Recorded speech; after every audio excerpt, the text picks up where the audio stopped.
Hello, and welcome to this week's episode of Indie Film Wrap. I'm so excited to have special guest, Jonathan Latona, with us. Jonathan, welcome to the show. Thank you for having me. I want to dive in. I'm so excited. I know that you have a lot to share with us. I have a lot of questions for you. So let's start with your filmmaker origin story. What first inspired you or got the wheels turning? I started out as an actor in high school theater and did a whole bunch of that, kind of like pretty much consumed the rest of my high school experience. And then just decided to kind of move on from that because I wasn't really having a positive reaction from it. And so I started researching a lot of filmmakers. And then by the time I was in college, that was kind of like when everything started to turn and everything started to change. And I started taking the craft of filmmaking a little more seriously. And so I started kind of just shooting more music videos, live bands, short films, and then kind of took off from there. So cool. And when you say, when you talk about, going to college and really diving into film more, did you specifically study film?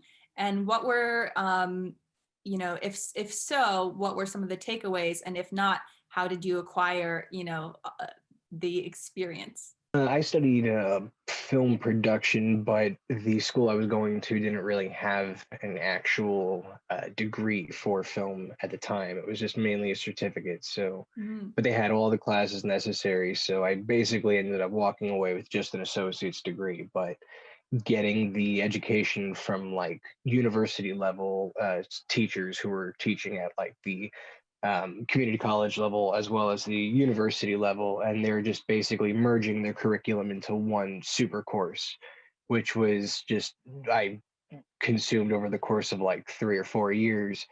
And then in between that, I was working. I was an intern. I worked on the set of One Tree Hill for a little bit. I ended up transitioning from there to doing like music videos and commercials, local things like that, and then started shooting more short films and kind of like just abstract kind of shorts in college, more like the typical, like, what they joke about film students are kind of shorts. And so did some of that. The art school films, those kind of. Yeah, totally. Yeah, nothing makes sense. There's all kinds of weird shit happening. So did all that, and then eventually transitioned to go out to LA and just setting my sights on that. And before I knew it, the chips just fell into place, and I was working on more different types of productions.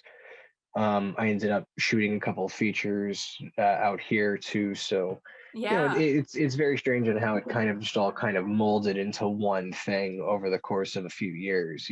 The way that we treat the artists, and I was having this conversation with a friend of mine who's Dutch, and there's public funding for orchestras and bands and radio and arts, and it's embedded in the culture.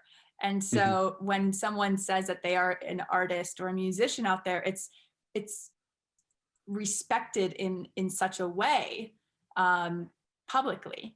And I think it's interesting how here it can be treated very different. And I know for myself, being an actor in LA versus being an actor in New York was two very different experiences. In LA, people are like, oh, you're an actor. Everyone's an actor out here. So how is that any different? And then in New York, it's like, oh, you're an actor. Where are you studying? Or what methodology do you ascribe to? For you as a filmmaker, did you find a difference, going from, you said Connecticut and North Carolina? No. I was in South Florida. Oh, yeah, no, where I come from, there was no film community. No, hell no, there was no film community. There's nothing down there. And then Moonlight comes out, and then I'm just like, what? I'm just like no, but for real, like my roommates who I moved out to Los Angeles with, we had all these really long discussions about what really made a filmmaker and what really made, Mm, the experience of trying to do it. And what it came down to was people who really just respected the art, the craft of the whole thing. And mm, in small towns like Wilmington, North Carolina, or like, places in South Florida, or places where you think they have a film town, just because it's like affordable doesn't really mean it's a film town. It just means it's a town that has film. So yeah. like we joked about Wilmington and we used to call it Filmington because people would come to film there, but nobody would really stay. It was Uh-huh. just the people, the union guys who would stay, the Mm, grips, the ADs, things like that. Those are the guys that moved out there. But all the actor types, all the people who are like trying to, work on stuff, work on, their own projects. They're trying to get their things shown to people, or they're trying to, the quintessential get the script in front of somebody kind of notion. That's not really happening unless you go out to a key place like LA or New York. You'd be surprised on how much and how little at the same time get done in these two places because it's just like they always fight over nothing. They always make a big stink over absolutely nothing. And then, eventually they'll put a thing on the shelf or whatever, or, but there's all these people, there's all these like, other filmmakers and other actors who just want to work and want to be a part of the experience of whatever you're putting out there. And so, when we moved out here, it was kind of like just, literally a whole new world kind of mm, just of possibilities and opportunities. And, I haven't really looked back. We haven't really looked back. We're kind of like just moving forward. But the beauty about living in this modern 20 age, I guess we can call it the new age or whatever, the 2020s. But, so far it's got off to a rocky start. But what we're noticing is because of the pandemic, we're seeing all these like weird opportunities on a streaming platform open up mm. that, we've only really speculated on because no one really wanted to try it. And back in like maybe three or 4 years ago, everyone was like, oh, your movie's on like Amazon or Vimeo on demand, I might get to it, or if it wasn't on Netflix, if it's still not on Netflix, it's not a big deal. But those are kind of like opening up now. And so we're noticing like a lot of major companies, Disney, Paramount, Amazon's only getting stronger with it. They're kind of like just taking over the streaming platforms, which is Yeah. mostly for independent filmmakers. And so now it's kind of like, they're gonna continue promoting their big stuff, and then the smaller guys are gonna get put under a shelf, under an even more restrictive barrier. So the thing is now for the filmmakers are like, utilizing social media and utilizing just any platform you can just to get your thing out there and Yeah. try and, like In literally a like there is no distributor anymore, cut them out yeah. because it's literally like farm to table kind of thing, like Yeah. that's In a, what in a that's what's going sea, to happen. yeah, in a sea of content, how do you stand out and how do you get your message across? I also want It's to really the money. I mean, That's that really helps. it. Yeah. Yeah, unfortunately, but Yeah. no, but it's true. I mean, but the nice thing is that like, it's like it's just, everyone's on the internet. So if you just really think of like in a smaller kind of scope, it's like okay, it's like a tunnel, You Well, just have to also, make sure that it's large enough to get through to everybody. I mean, word of mouth used to literally mean word of mouth. And It still nowadays, does. nowadays, word of mouth is, I'm tweeting this to a friend, Right. I'm sharing this on Hmm. Facebook, I have however many followers on Instagram, and they're going to see this promo for this film. So word of mouth really um, can have a powerful backing, depending on who you're sharing that content with and you know what circles they are connected to as well. So Right. it's interesting how the everyday voice has more of a platform now. I've been checking out your IMDb. I see there's a lot of projects on there that you have written, produced, directed. So I want to hear some of those experiences. Any tips on your writing process when you're actually filming? What are some tips for Mhm. filmmakers? A lot of the scripts that I've started out, I've pretty much gotten to about 40 pages and stopped and then worked on something else and then kept going with the other ones and going back and forth and rehashing and working on stuff. But now it's just like with certain projects, I'm also writing just, shots down. I'm not really writing scripts. I'm writing like just Mm, images down. So like things like that, like what I want to see and what should happen. And, being as descriptive as I possibly can with just certain things. Because um, one of my things is like, I've realized like I need to shoot more, and so you can't really. It's like kind of like hard to constantly write in script format, especially for something that's only a minute long. So if you're trying to do something like that, then it's easier to just kind of break it down to what you really just need to shoot and then just go and mm, shoot it and then have a synopsis of what you're going to actually do. And a lot of like the things I have is like I've written little synopses, little things like that. I've also worked in, even for my feature, Doug, I've worked in Dan Harmon's kind of like story guideline thing. And I also did the Kurt Vonnegut one, which is like the, the cut and paste kind of thing like this. And it's like the arrow goes up and down depending on, with the positive or negative side of what happens. And so I did it kind of both ways just to make sure that I wasn't crazy and the story actually worked.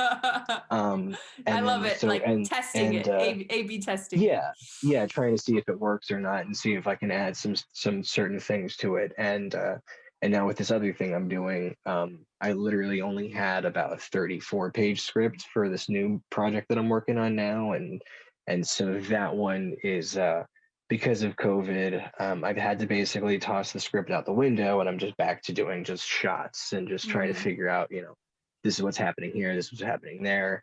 And going through the script accordingly from, the blueprint, as it were, of the draft, and then, going from there. So Yeah. it's really just, yeah, it's really like sometimes it's things that just make sense to me, and sometimes it's just things that make sense to everybody as a whole, if I need to. Yeah. And when you're, so I love this idea of, I think we place a lot of value on the script. And so the fact that you're able to step away from that and be like, well, what are the shots, or visually, what am I mapping out here? When you approach it in that way, um, on the day with the actors, is that you give them like a skeleton and they improvise within, or how does that work? Sometimes I'll like with it depends on what I'm doing basically. Like if it's something where we don't need the script, where it's just a certain couple things, I will say, hey, do you remember that time we did this shot? Or this is something we haven't done yet. And then be as descriptive as I possibly can in mapping out the moment to moment kind of structure for them. Mm, And there were a lot of days on Doug where we just went out and just shot what we could. And I would be like, this is like a bridge to a scene, or this like one little moment where we can get this. And that kind of helped me define if we really needed certain things or not. Because a lot of times when I'm writing, I can get very just scene and detail heavy and detail oriented. And so there were a handful of things that were tossed out of my features because of things, because we couldn't get them, or because it was unnecessary, we didn't need it, or it's just like whatever. And So there's a lot of different things at play, and sometimes that can make it better, sometimes that can make it worse, but and a lot of times, it's just you kind of just have to adapt. I So think that's so true, and such a good skill for filmmakers to have, is this ability to adapt and react and change. Um, so since you brought up Doug, I'd love to hear a specific story from Doug where you had to pivot, or you had to adapt to circumstances. the script was about 125 or 135 pages. And so, I tried so hard to keep it within that kind of classic kind of restraint that once we had that going for us, it was just a matter of trying to figure out how many locations I had. And then what ended up happening was I ended up having to essentially just map out the locations from like the most expensive to the cheapest, Oh. and or the cheapest to the most expensive. I think I did the easiest to the hardest, Uh-huh. and so the easiest scenes that we could do right away and go from there, just to build the morale, just to kind of keep it Oh, going. yeah. And so then eventually we would get to the middle part, which was like the beginning scenes and things like that, or like the scenes in the cafe took about one. It was one day, but there were about 9 scenes, and so we Uh, just hammered them all out mhm. sequentially in order of the whole day, so that when I cut it, it felt like the daytime as it was progressing, as the movie I was see. progressing, the daytime itself was progressing. So things like that, and working our way to the essential climax of the whole thing, which was literally one of the hardest parts. And so once we got all that figured out and kind of like snaked our way in there, we ended up, you know, having the whole movie done. Just, very like slowly, but I mean, it was pretty much done. And I was editing it as we were shooting.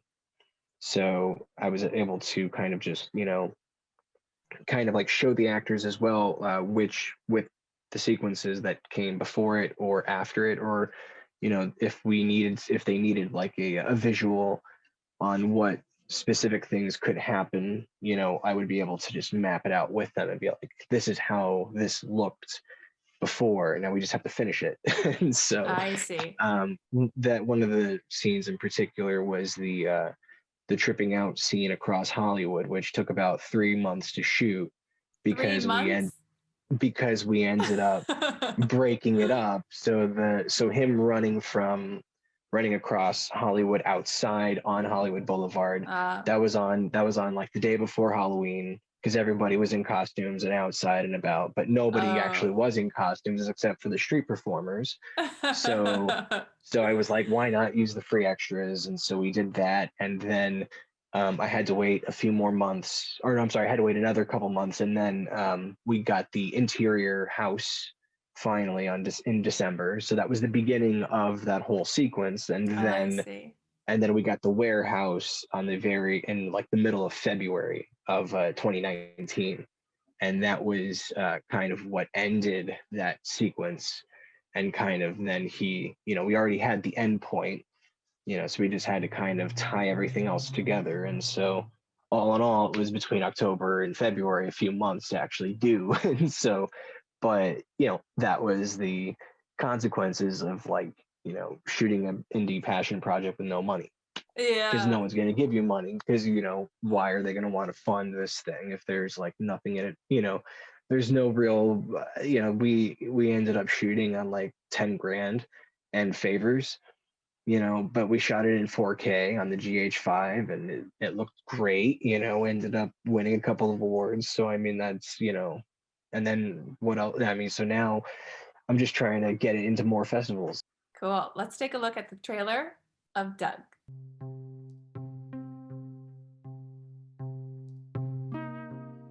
Doug, let's be clear. I know I'm your manager and all, but you need this. It'll only help your career.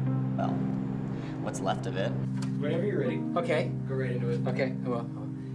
Action! Technology, demand for social media, this shit's here. You need to learn to love it if you want to get in the game. Can I start over? They want me. They see me. I've got confidence. It's the look. Oh my God, I can't believe this is exactly what we're looking for. That's it. That's it. Okay, so. It's all over for me. All they want now are hip, buff, empty-headed pretty boys, and that ship has sailed. You'd like to see it any other way?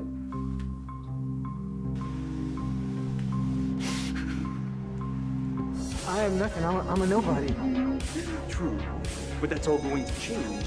Soon the world will know the name Doug Bridges. Fire resides within you. With it, you will blaze a path of glory. The prodigal phoenix. You'll show them all, Doug. You'll show them all! Hey. You listening to me? Yeah, of course. All I'm saying is nothing new anyway.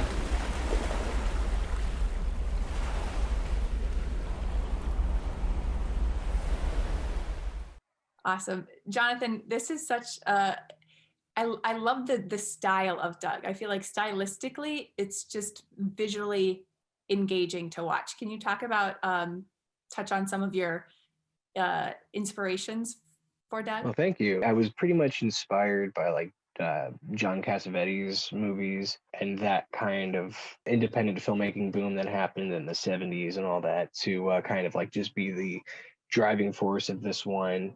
Um, I mean, there were a lot of different inspirations. One of the biggest ones was the show Louis, and and Mhm. how like just the cinema verite feel of that whole show came to be. And the second one was John Cassavetes' movie called Faces, and that one is pretty much all very stark contrast, black and white.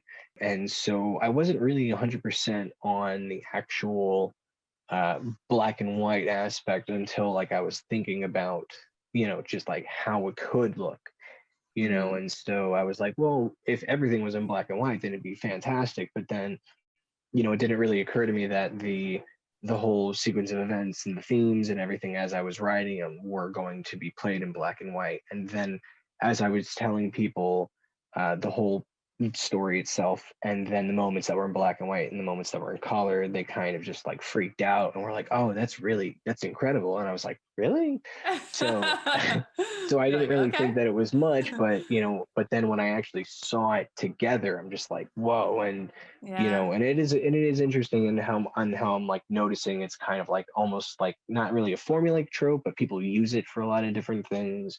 And so I personally love black and white. So I Yeah. mean, that's kind of like making it look like a an old like 35 like a 16 millimeter movie, but like Yeah. done in this kind of age was kind of what I was going for. Some shots you could see grain and some shots you can't see grain. So now we're kind of just trying to see what comes up next and what happens next. And really like I just want to focus more on like a local level Yeah. and go from there and then kind of slowly branch out, because I mean I don't really think that you know I don't think that the events of COVID-19 are going to go away anytime soon. And so something that's kind of close to get to, and yet even if it is like far enough, you can still zoom and whatever, but one step at a time. For Yeah. right now there's nothing open, so I'm just kind of playing the waiting game and trying to see what happens. But it is on Amazon, Yeah, so I was gonna say other yeah. exciting news about the film is it is available to watch on Mhm. Amazon Prime. Jonathan, thank you so much. Everyone go check out Doug, available on Amazon. Thank you for having me, and yeah, go see Doug, please go see Doug.